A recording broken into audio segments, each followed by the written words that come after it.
In example 3 for section 6.5, we're going to look at finding distances once you plot in the coordinate plane.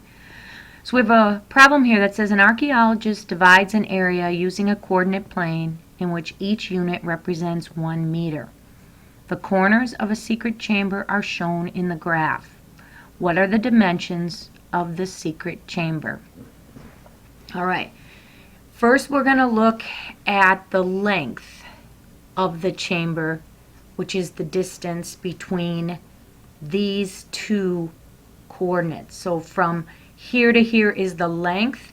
These are the coordinates.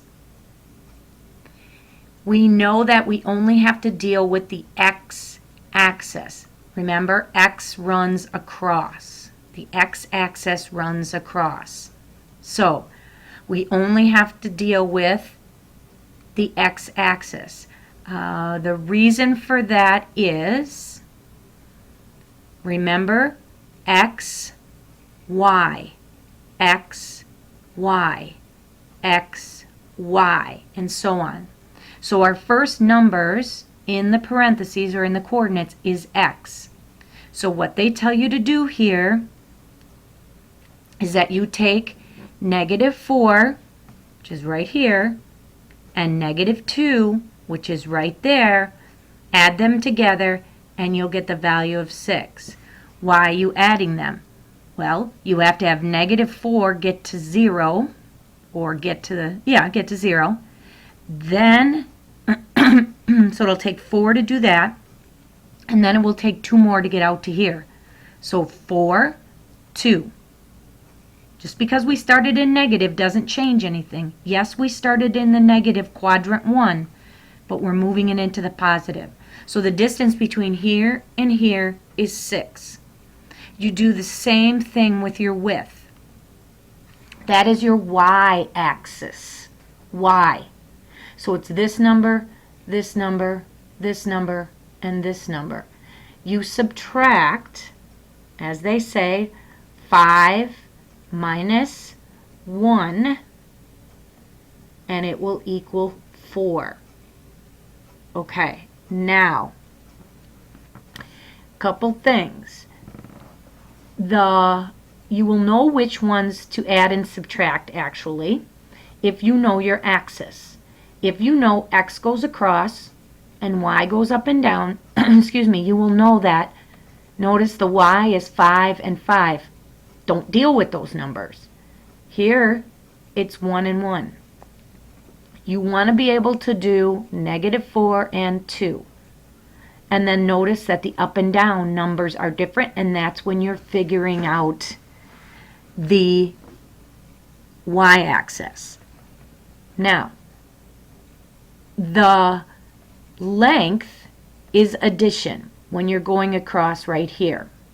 When you're dealing in the y-axis, that is not dealing with 0 at all. You're not crossing 0. You have to subtract. Here you cross 0, you add. Here you don't cross the 0. The 0 is right here. You subtract. All right, so the secret chamber is 6 meters long, because every unit represents a meter, and 4 meters wide. Try the on your own. Check your answer and come back to do example 4. Example 4. A blizzard hits a town at midnight. The table shows the hourly temperatures from midnight to 8 a.m. Here they are.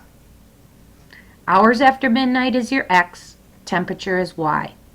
Here are your ordered pairs. X first, then y. You plot them on your grid. Okay? Here's a graph. You're plotting them. Notice 0 is in the middle. 0 is in the middle. So here's what you're going to do. I'm sorry, 0 is in the middle of y, but it's the end of the x, so you have to be very careful.